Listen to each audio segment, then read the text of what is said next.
Marcos, capítulo 10, a partir do verso 46. Então, diz o seguinte: E foram para Jericó. Quando ele saía de Jericó, juntamente com os discípulos e numerosa multidão, Bartimeu, cego, mendigo, filho de Timeu, estava assentado à beira do caminho. E ouvindo que era Jesus o Nazareno, pôs-se a clamar: Jesus, filho de Davi, tem compaixão de mim. E muitos o repreendiam para que se calasse.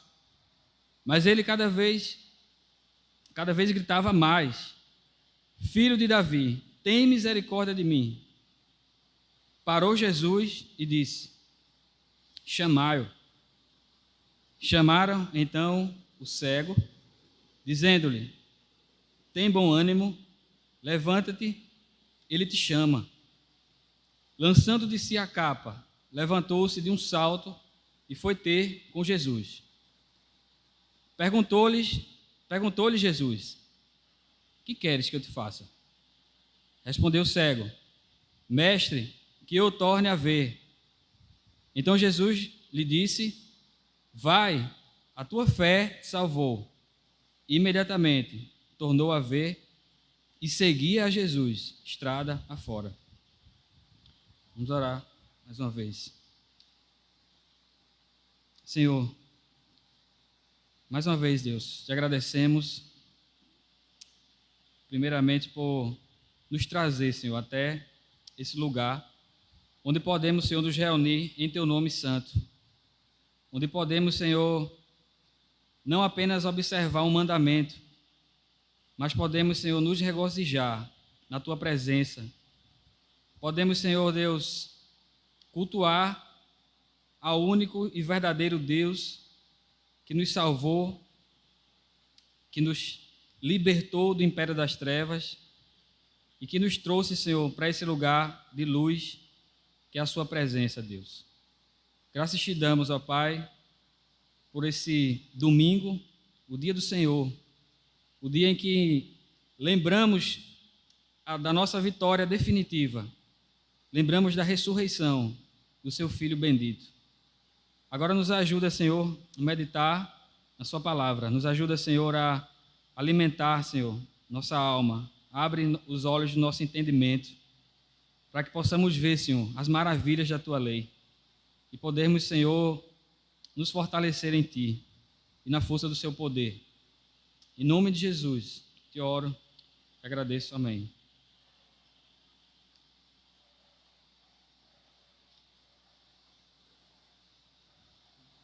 Então chegamos ao o final do capítulo 10 de Marcos. É a última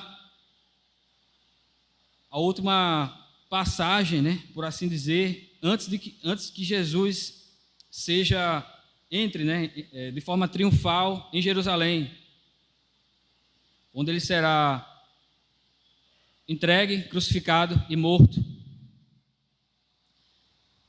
O capítulo 10, irmãos, ele parece uma espécie de mosaico de histórias que parecem não ter muita conexão, muita ligação uma com a outra. Dos versos 2 ao 12, nós vemos a questão do divórcio, Jesus tratando com os líderes fariseus, os religiosos. Em seguida, Jesus abençoa as crianças, dos versos 13 a 16.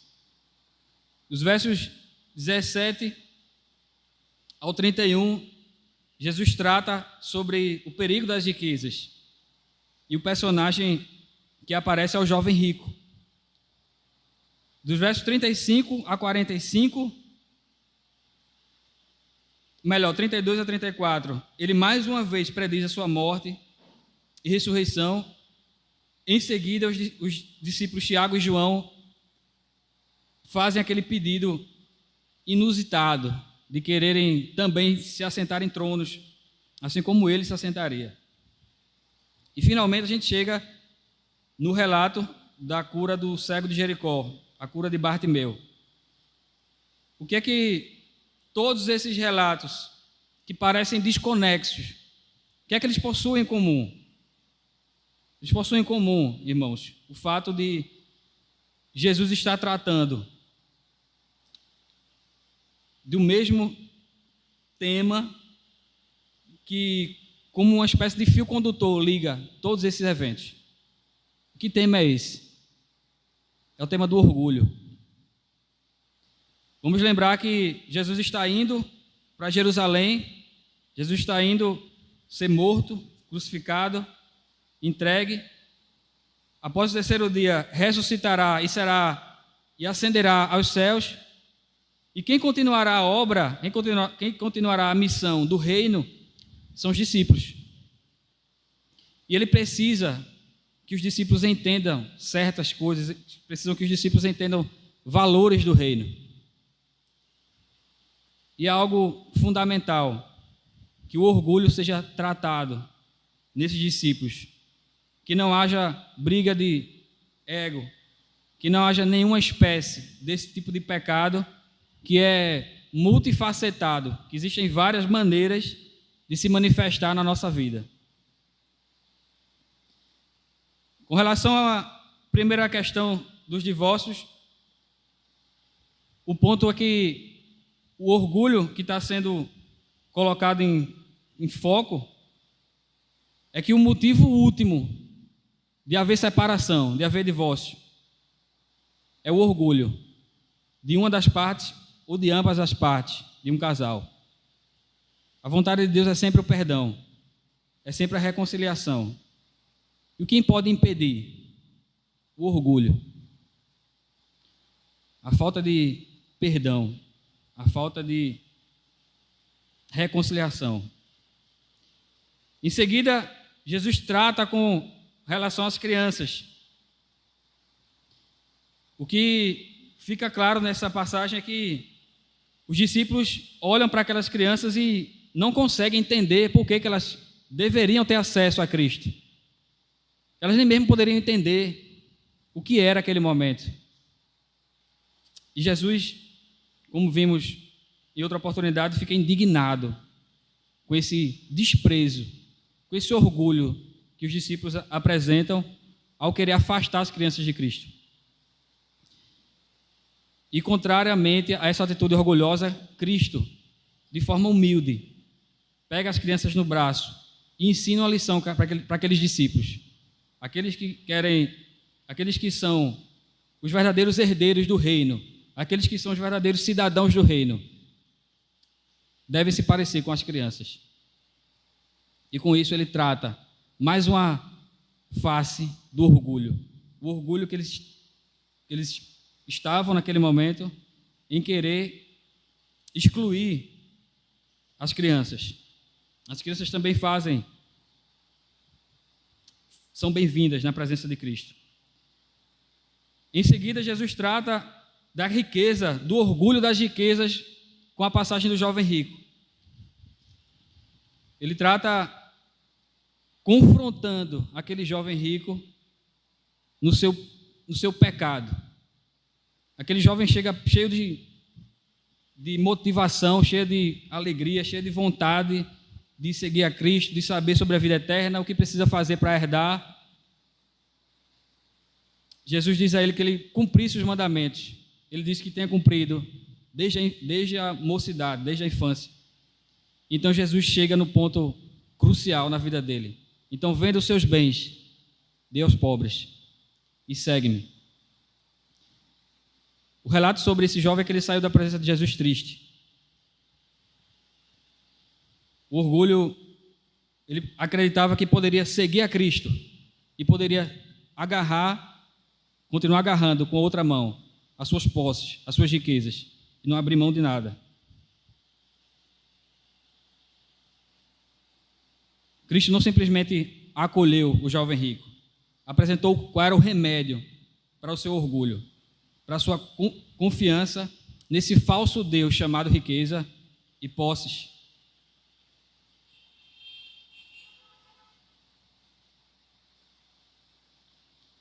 Em seguida, Jesus apresenta mais uma vez o seu plano de morte e ressurreição. Mais uma vez o cumprimento do seu plano de morte e ressurreição. E Tiago e João parece que estão ainda confusos com relação a esse plano. Fazem um pedido a ele, inusitado, querem também um se assentar à direita e à esquerda, quando Cristo for coroado. Mas Cristo quebra essa atitude orgulhosa deles, ao perguntar se eles também seriam capazes de tomar o cálice que ele estava prestes a tomar em poucos dias. Estamos aqui pouco mais de uma semana da sexta-feira da crucificação. É claro que eles não poderiam tomar o cálice que estava destinado apenas a Cristo. É claro que eles não poderiam beber da ira completa, do cálice da ira completa de Deus, que iria ser derramado sobre Cristo em poucos dias. E com essa pergunta, Cristo confronta o orgulho que eles estavam apresentando, o orgulho de quererem ser melhor do que os outros 10 discípulos, o orgulho de querer aparecer, o orgulho se manifestando de forma a causar briga e divisão. E por fim, Jesus trata esse orgulho nesses discípulos, dizendo que aquele que quer ser o maior entre vós, seja o que sirva. Aquele que quer ser o líder, seja o primeiro a servir. Sempre nesse capítulo, o orgulho é o fio condutor, é o tema que conecta, é o tema que liga as narrativas que parecem estarem soltas, parecem não ter muito a ver uma com a outra. O orgulho com relação à falta de perdão, o orgulho com relação ao tratamento com as crianças, o orgulho com relação às riquezas, o orgulho com relação à falsa ideia daquilo que Jesus tinha vindo fazer. Finalmente nós chegamos no verso 46.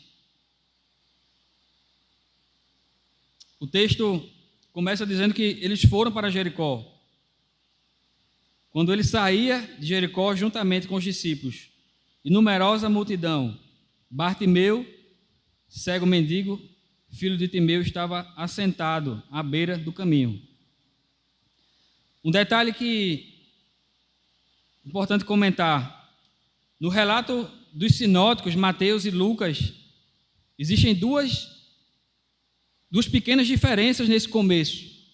A primeira é que Jesus não estava saindo de Jericó, em Mateus, mas estava entrando. A segunda é que não foi apenas um cego, mas 2. Aparentemente, isso pode ser uma contradição. A maneira de resolvê-las não tem sido muito complicada. Segundo a lógica matemática, onde existem 2 pessoas, existe uma. Onde existiam 2 cegos, existia um cego. A outra possível dificuldade, se Jesus estava saindo de Jericó, se Jesus estava entrando em Jericó, também não é muito difícil de ser resolvida. A arqueologia descobriu que, além da Jericó mencionada no livro de Josué, aquela mesma que ele conquistou, que os muros caíram, essa é a antiga Jericó. Havia uma nova Jericó, que tinha sido construída há pouco tempo, por Herodes o Grande. Provavelmente, então, o que estava acontecendo, e existe uma estrada ligando essas 2 cidades de Jericó. Quando um evangelho fala que Jesus estava saindo e outro fala que Jesus estava entrando em Jericó, provavelmente o que estava acontecendo era que Jesus estava no meio do caminho entre essas 2 cidades. Do ponto de vista de um descrevendo o relato, ele estava saindo. Do ponto de vista de outro evangelista, ele estava entrando. Quem está no meio do caminho pode ser visto assim, saindo de um lugar ou entrando em um lugar. Essa é a maneira que tem sido explicada, essa aparente contradição da Escritura. Mas o texto, então, continua, nos fala no verso 47. O texto continua, então, descrevendo o cenário, armando o cenário para o milagre. Que na beira desse caminho, na beira dessa estrada, entre essas duas cidades, estava um cego, chamado Bartimeu, filho de Timeu. E quando ele ouviu que era Jesus o Nazareno que passava, o verso 47 nos informa que ele pôs-se a clamar: Jesus, filho de Davi, tem compaixão de mim. Jesus, filho de Davi, tem compaixão de mim. E o seu clamor era insistente, o seu clamor era contínuo.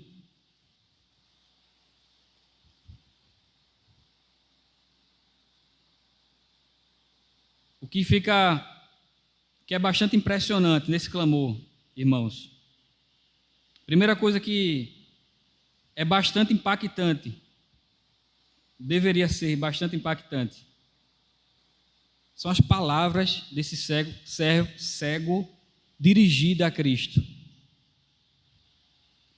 Marcos o descreve como Jesus o Nazareno, mas o clamor do cego era Jesus, filho de Davi. Qual o peso dessas palavras? O que significa alguém reconhecer em Cristo que aquele mesmo Nazareno, nascido naquele lugar, longe na Galileia, talvez num dos lugares mais pobres da Galileia, longe das grandes cidades, ao norte de Jerusalém, a muitos e muitos quilômetros, aquele que foi criado sendo questionado quanto à sua missão pelos próprios irmãos, que em capítulos anteriores em Marcos o tem como louco. Certa vez Jesus estava ensinando em um local e os irmãos foram pegá-lo, trazê-lo para casa, porque estavam tomando ele como louco, por se fazer filho de Deus. Aquele mesmo Jesus que era vítima de forte perseguição pelos religiosos da época,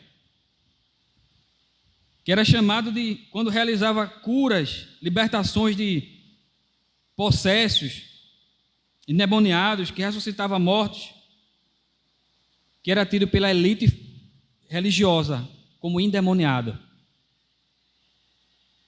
Aquele Jesus que veio para os seus, mas os seus não o receberam, segundo o testemunho do apóstolo João, estava sendo reconhecido, ironicamente, por um cego que estava mendigando à beira de um caminho, entre duas cidades.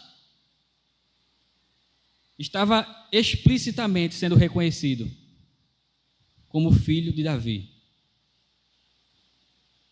Aquele Jesus, o Nazareno, que não havia lugar para ele nascer, era ninguém menos do que o filho de Davi prometido há muitos e muitos séculos, que viria libertar o seu povo dos seus pecados, que viria morrer uma morte substitutiva, que viria cumprir toda a vontade do Pai, que viria demonstrar o amor infinito, resgatar o seu povo.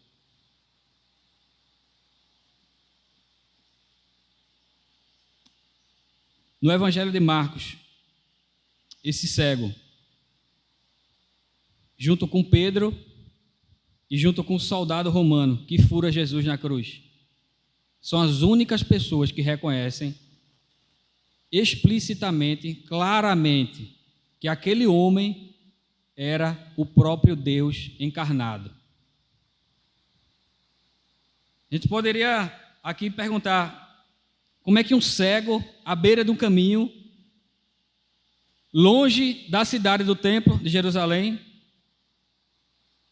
longe das sinagogas, longe do convívio com os religiosos, poderia conhecer tanto, de forma tão profunda, de forma tão clara, que aquele que estava passando ali, naquele caminho, era o filho de Davi prometido.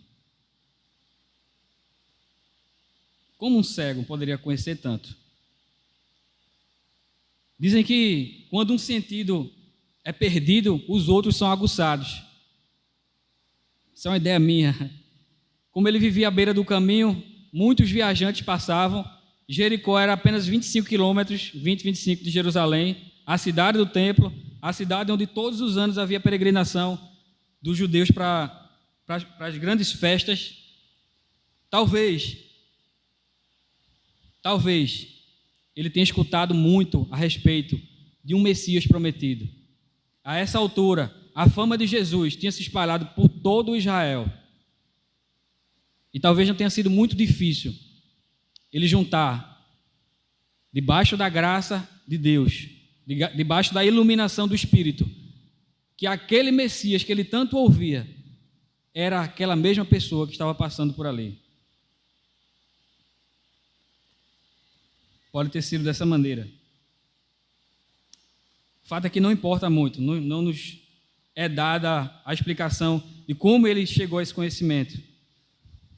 O que importa é que o verso 47 afirma que ele ouviu que quem estava passando naquele momento não era apenas Jesus o Nazareno, era o próprio filho de Davi, o herdeiro definitivo do trono de Israel. Talvez ele não tivesse uma clareza, talvez ele não tivesse uma dimensão total de todos os detalhes do que aquela fé que ele estava tendo em Cristo representava.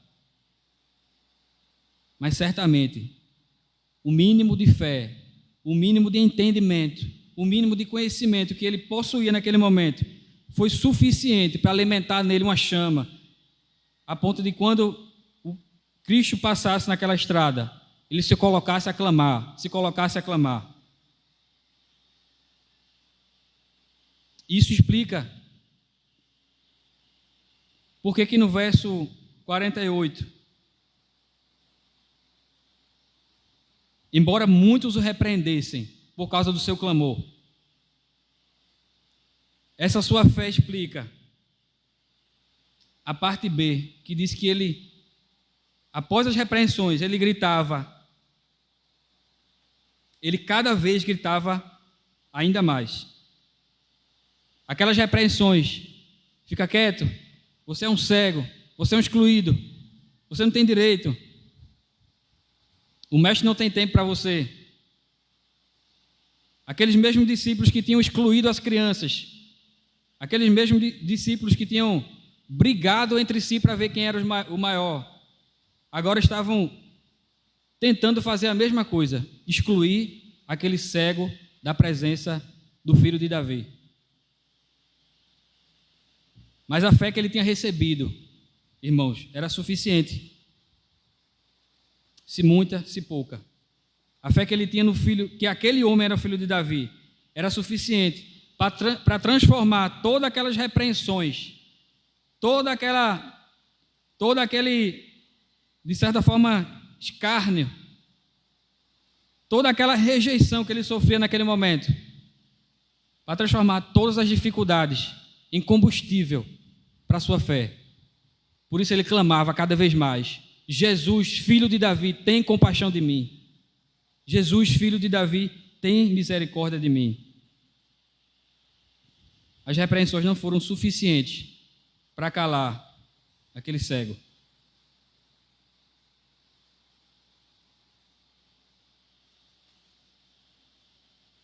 Somado ao fato de seu coração estar cheio de fé naquele que estava passando. Somado a esse fato, estava um outro. Talvez aquela caravana, cujo líder era o próprio Filho de Deus, nunca mais passasse por aquele local que ele estava mendigando. Isso era mais um motivo para que ele, ao invés de receber aquela rejeição, aquelas ordens de se calar, clamasse ainda mais, clamasse ainda mais.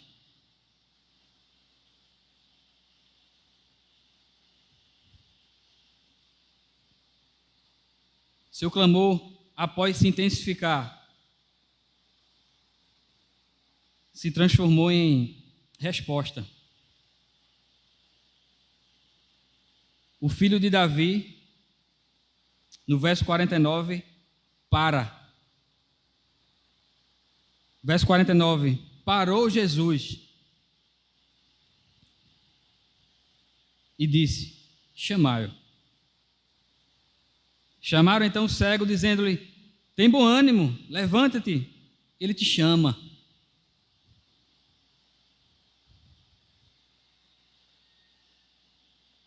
Seu clamor começava a ser respondido.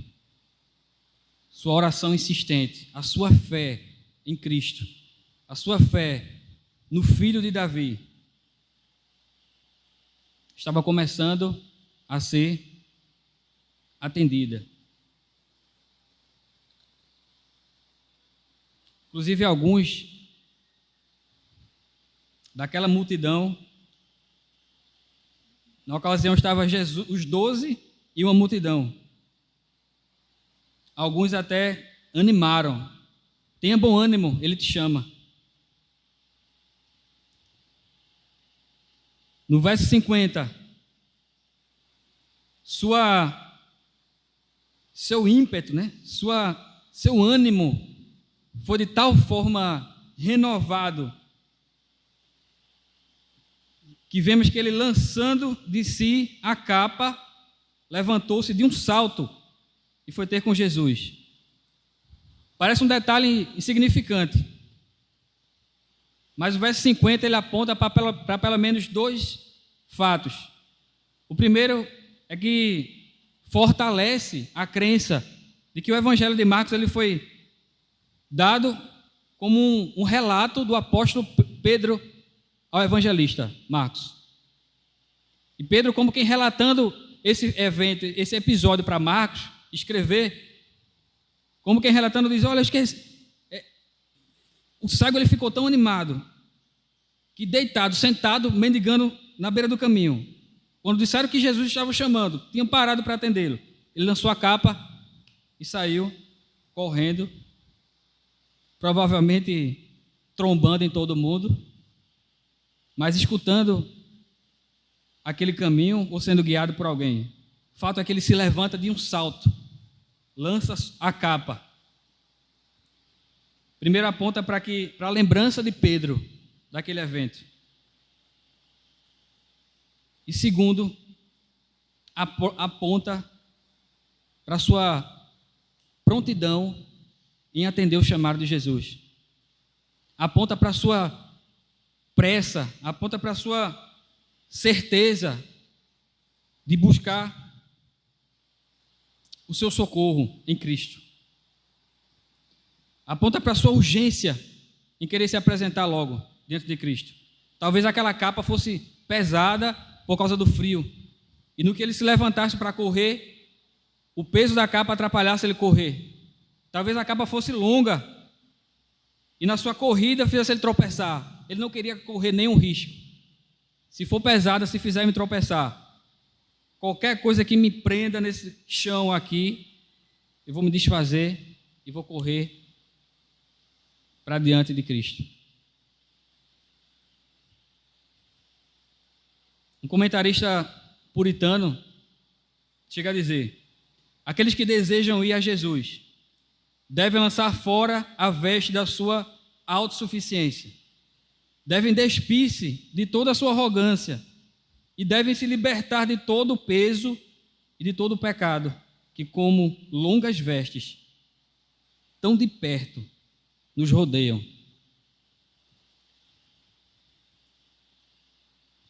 É digno de uma observação. O pecado, de fato, nos atrasa na caminhada com Cristo. O pecado, de fato, nos prende, quer nos prender novamente, para que não corramos em direção a Cristo, para que não ponhamos total confiança nele. E o que nós vemos aqui é que o cego lança de si essa capa e corre em direção a Cristo. Finalmente, no verso 51, nós encontramos o diálogo tão esperado pelo cego. Nós encontramos a audiência, a resposta tão esperada do seu clamor insistente há pouco tempo atrás. Quando ele chega diante de Cristo, Jesus pergunta: que queres que eu te faça?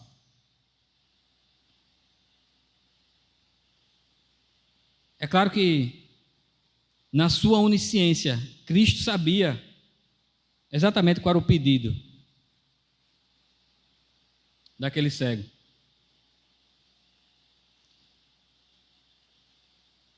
Mas,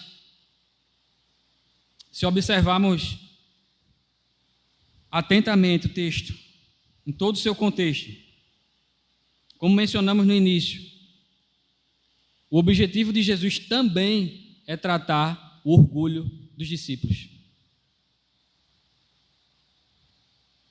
No verso 36 desse mesmo capítulo 10,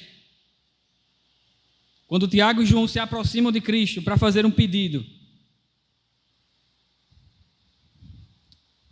Jesus pergunta para eles: que quereis que vos faça? E agora Jesus está diante de um cego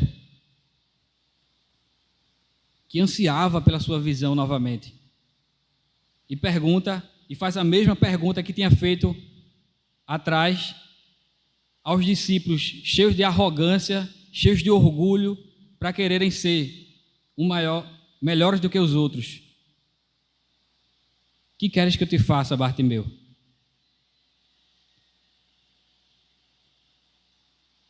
Tiago e João, sem entender qual era a dimensão da missão de Cristo, sem entender muito bem qual era a dimensão do seu reinado messiânico, sem entender muito bem qual era a jurisdição do reino de Cristo, que não era dessa terra, pediram poder a Cristo, pediram 2 tronos, um para cada, um à direita e um à esquerda. O cego Bartimeu, sentado à beira da estrada, ele não pede um trono, ele não pede riqueza, ele não pede uma grande mansão de frente para o templo em Jerusalém, de frente para o mar da Galileia. Ele não pede uma casinha, uma fazenda nos interiores de Jerusalém, de Israel. O seu pedido é muito simples, muito direto. Ele não gagueja na hora de responder a Cristo. Ele começa dizendo: mestre, que eu torne a ver. O que é interessante nesse relato, na resposta de Bartimeu, ele começa falando do seu pedido, dizendo mestre. No verso 35, falando com Cristo, Tiago e João, quando vão pedir os tronos, também começam dizendo mestre. Mas há uma curiosidade interessante sobre essas palavras no idioma original, no grego. A palavra que os discípulos, que Tiago e João usaram para pedir os tronos para Jesus foi mestre, porém uma qualidade de mestre inferior, um mestre comum. A qualidade, a palavra usada no original pelo cego para pedir a Jesus a sua visão de volta é mestre. Mas não é um mero mestre, mais um mestre, um simples mestre. A sua palavra é a mais forte, a sua palavra é a mais reservada àqueles de total autoridade em Israel. É como se ele estivesse dizendo: ó mestre dos mestres. O Senhor é quem sabe o melhor para mim. Eu, na minha humilde visão, só peço que eu torne a ver.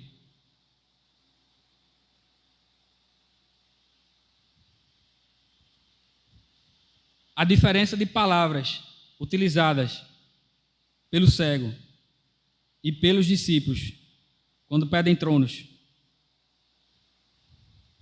curiosamente, está relacionada à diferença de pedidos. Um pede sua visão, outro pede poder. A diferença de tratamento de Bartimeu para Jesus, o tratamento humilde, um tratamento em que ele chega reconhecendo a sua total carência, dependência da graça de Deus.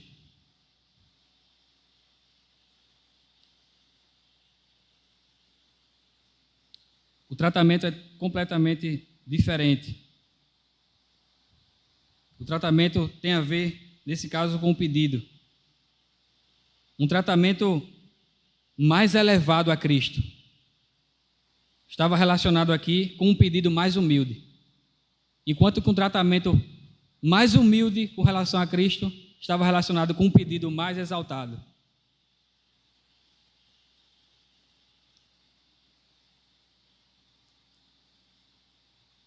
Parece que é assim muitas vezes.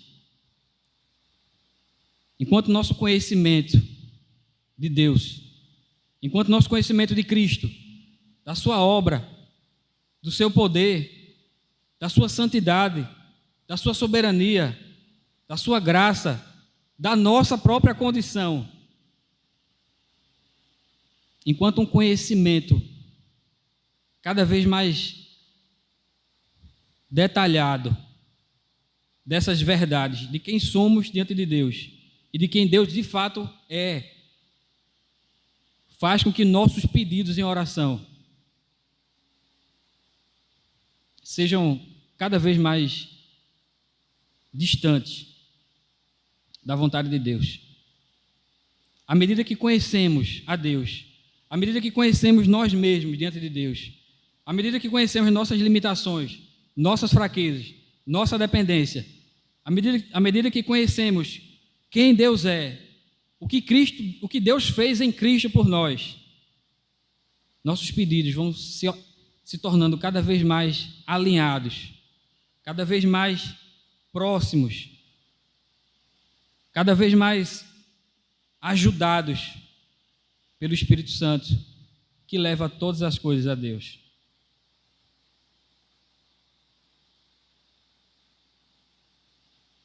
Pedis e não recebeis, porque pedis mal, para o gastardes em vossos deleites.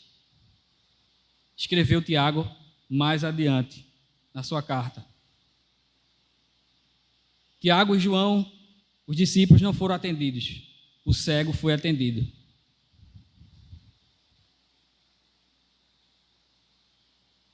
O cego se via exatamente como era diante de Deus: carente, mendigo, indigno e totalmente dependente da graça.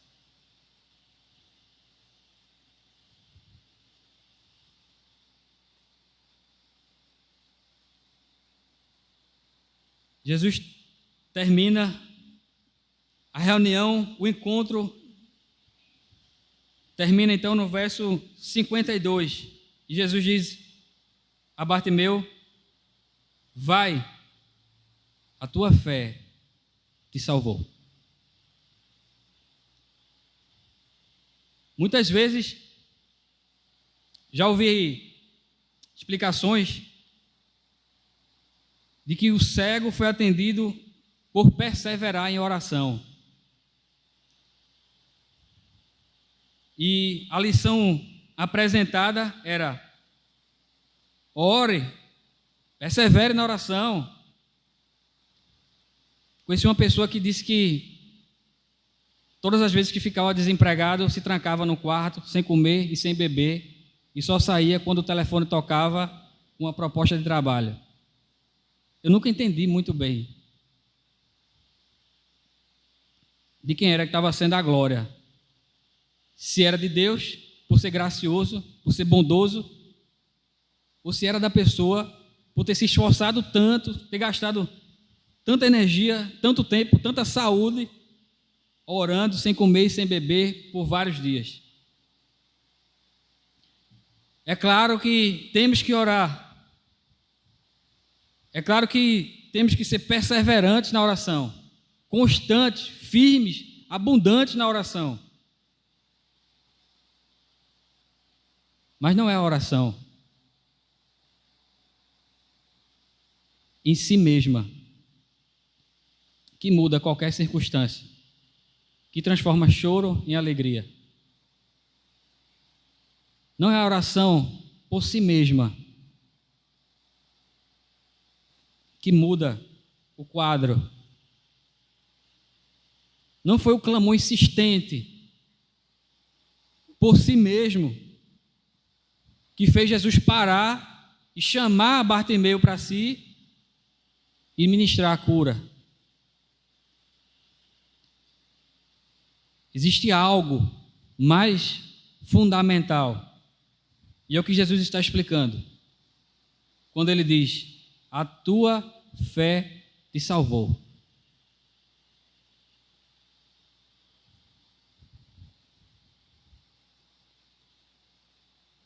Como se ele estivesse dizendo: Bartimeu, você orou, você clamou, você foi repreendido para que não orasse, para que não perseverasse. E você perseverou.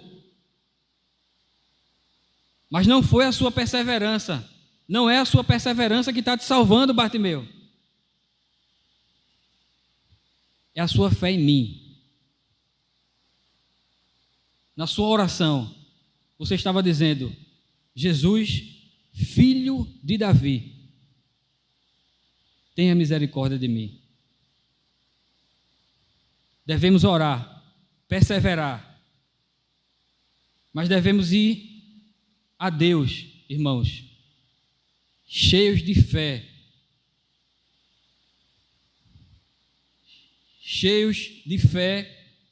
que não vem da nossa cabeça, cheios de fé que vem de nos alimentarmos da sua verdade.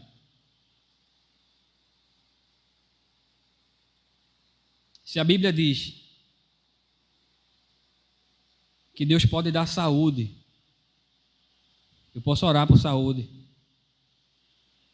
Se Jesus ensinou na oração do Pai Nosso a pedir o pão de cada dia, eu posso e devo pedir o pão de cada dia. Se o casamento é algo bom diante de Deus, eu devo orar e ser insistente diante de Deus, para que Ele abra as portas e dê condições de que eu me case, tenha filhos, tenha uma família.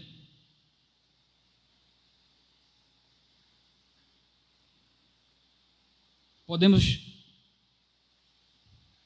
orar, ser perseverantes na oração, mas antes devemos alimentar a oração com a fé que vem de um conhecimento legítimo daquilo que Deus tem prometido em sua palavra para nós. Escrevendo aos Efésios, o apóstolo Paulo diz: eu oro a Deus para que Ele ilumine os olhos do vosso entendimento. Paulo estava escrevendo para crentes e pedindo a Deus em oração que iluminasse os olhos dos crentes para que eles pudessem enxergar com cada vez mais clareza qual era a profundidade, a largura e a altura do amor de Deus em Cristo, daquilo que já foi feito ao nosso favor em Cristo.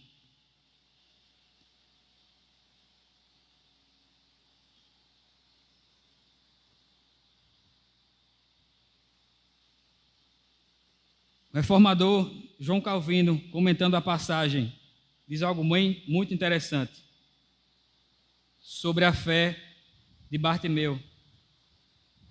Ele diz: pela palavra fé, significa não apenas uma esperança confiante de recuperar a visão, mas uma convicção mais elevada, que era que este homem cego havia reconhecido Jesus como ser o Messias, a quem Deus havia prometido. Nem devemos imaginar que fosse apenas algum conhecimento confuso na sua mente, pois já vimos que essa confissão foi tirada da lei e dos profetas. Pois o cego não concedeu ao acaso a Cristo o nome de filho de Davi. Bartimeu estava cheio de fé, e a sua fé tinha sido alimentada profundamente pelas escrituras do Antigo Testamento. O Antigo Testamento prometia que o Messias que viria, um dos sinais era que ele curaria os cegos. Exatamente para mostrar que era o Messias. Não há no Antigo Testamento nenhum relato de cura de cegos. A ressurreição de mortos, a multiplicação de alimentos, machado flutua, mar se abre, mas cego, não há nenhum relato. E a promessa, segundo os profetas, era que quando o Messias viesse, ele abriria os olhos aos cegos, mostrando, e uma das funções era mostrar quem ele era. A fé de Bartimeu estava profundamente alimentada em quem era Cristo, o Rei.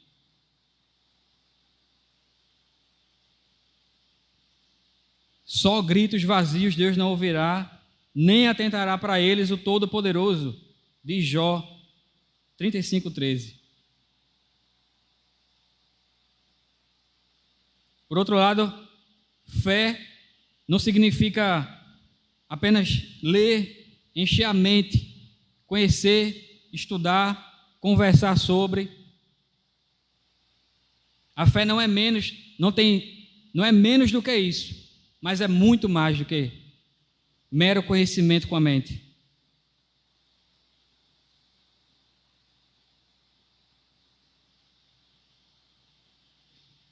Fé envolve o envolvimento completo do ser. Envolve, primeiramente, a mente. Nós enchemos a mente com o conhecimento, através dos ouvidos, através dos olhos, lendo e meditando. Mas a fé que salva, a fé que faz a diferença, é quando o conhecimento obtido vira prática. É o que Tiago ensina na sua carta. Se alguém diz que tem fé e não tem obras, é morta. Pode esquecer.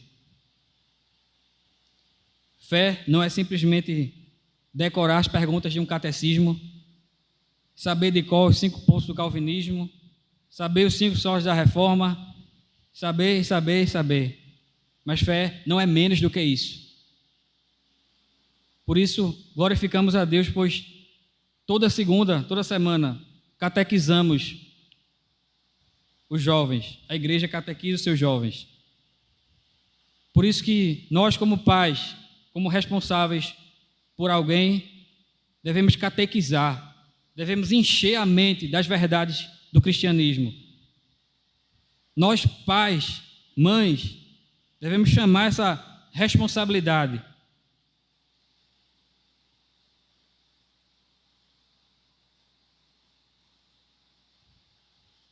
para que o Espírito transforme o conhecimento em conversão, em mudança, em arrependimento, em cura, em salvação.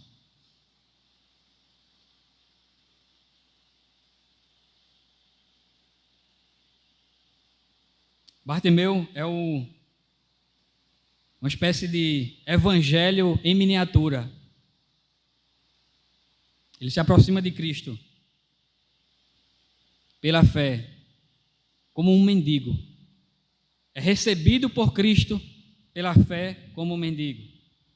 E é salvo por Cristo pela fé.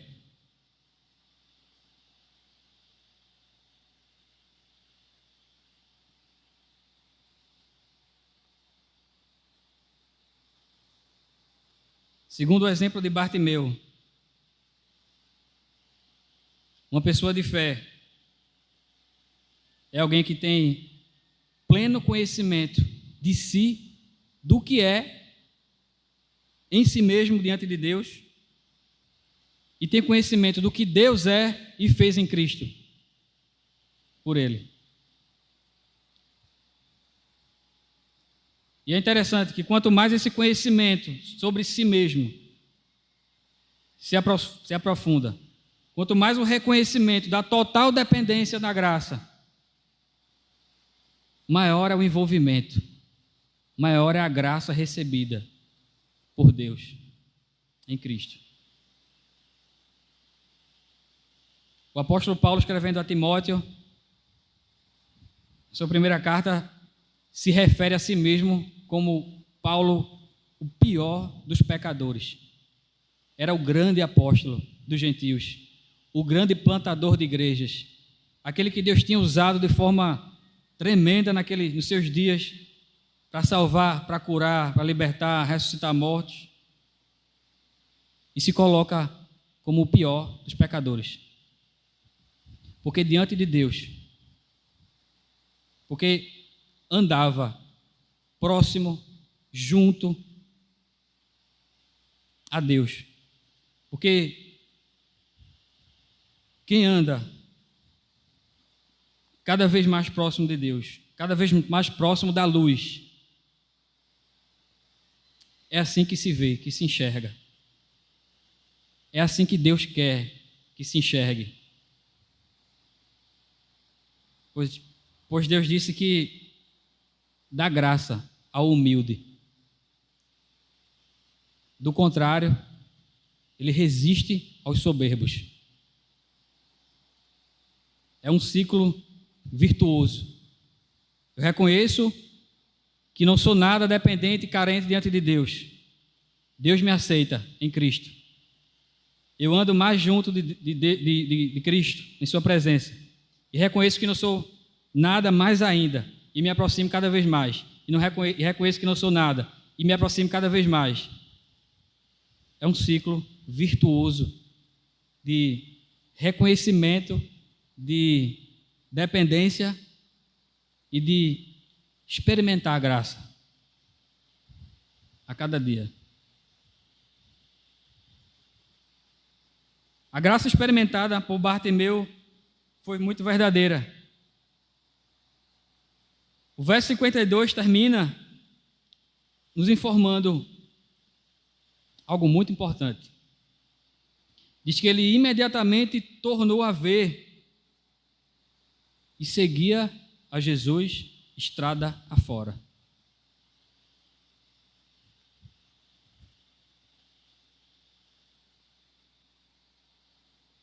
É muito interessante isso. Com a visão recuperada, Bartimeu poderia voltar para sua cidade, para sua família, poderia voltar para sua profissão, poderia arrumar um casamento, uma casa, uma família, poderia servir a Deus e contar o que Deus tinha feito por ele em outros locais, como tinha feito o endemoniado gadareno.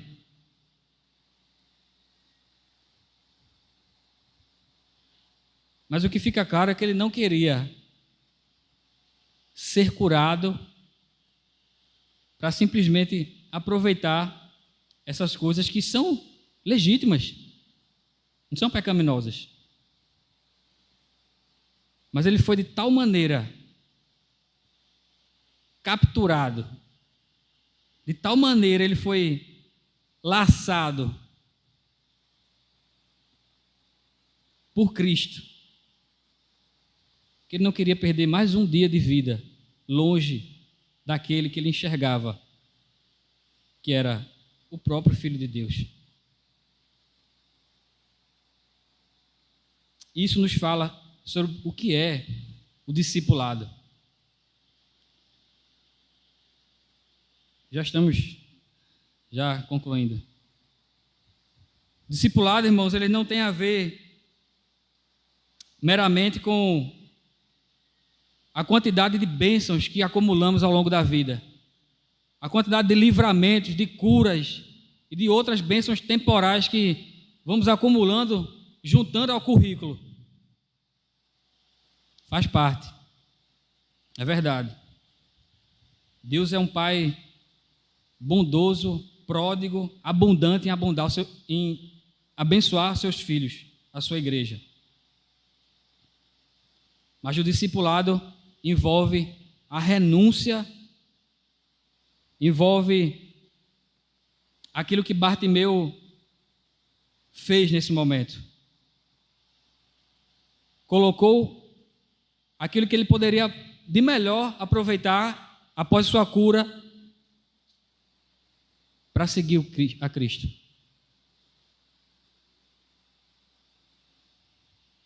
Isso tem a ver totalmente com a lição ensinada por Jesus alguns capítulos anteriores.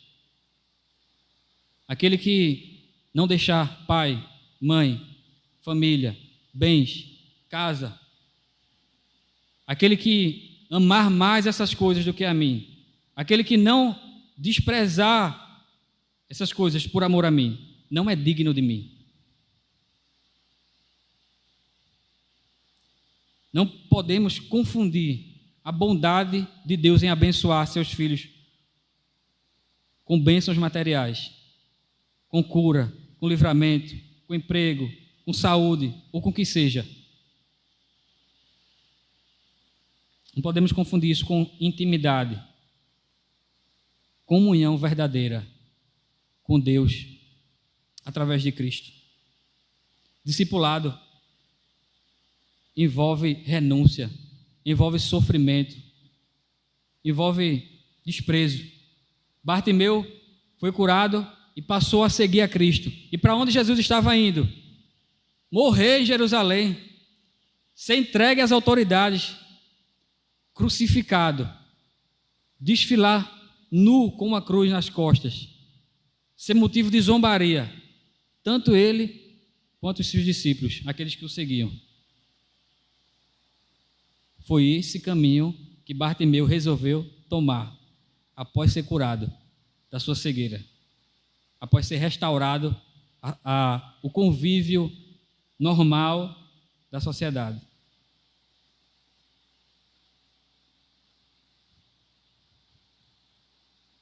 É possível ser discípulo e aproveitar das coisas da terra. Mas é impossível ser discípulo só aproveitando as coisas da terra. Há um caminho de renúncia, há um caminho de cruz, há um caminho de sacrifício. Não para merecer algo, mas porque algo já foi feito. Basta o discípulo ser como seu mestre, disse Jesus. Bartimeu conseguiu trilhar esse caminho de renúncia. Bartimeu foi salvo. E a explicação de Jesus foi apenas uma: a tua fé te salvou. É isso que precisamos, irmãos, de fé. Fé nesse nível, de sermos curados por Deus a cada dia, salvos por Ele a cada dia,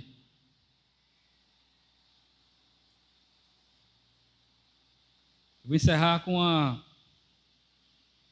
oração que eu achei bem interessante, uma oração puritana, cujo título é Cristo é Tudo, que diz o seguinte: ó amantíssimo, que eu possa ler sobre como o teu coração se consumiu por mim na manjedoura do teu nascimento, no jardim da tua agonia, na cruz do teu sofrimento, na sepultura da tua ressurreição, no céu da tua intercessão. Encorajado com esses pensamentos, desafio meu adversário, calco aos pés suas tentações, resisto suas ciladas, renuncio o mundo, sou valente pela verdade. Aprofunda em mim a consciência de meu santo relacionamento contigo, como noivo espiritual, um mesmo junto com Javé, amigo de pecadores. Penso na tua glória e na minha vileza, na tua majestade e na minha maldade, na tua beleza e na minha deformidade, na tua pureza e na minha imundícia, na tua justiça e na minha iniquidade. Amaste-me de forma infinita e imutável, que eu possa amar-te como sou amado. Deste a ti mesmo por mim, que eu possa doar-me a ti. Morreste por mim, que eu possa viver para ti, a cada instante do meu tempo, a cada batida do meu coração. Que eu nunca flerte com o mundo e suas seduções, mas ande ao teu lado, ouvindo a tua voz, vestido com tuas graças e adornado com a tua justiça.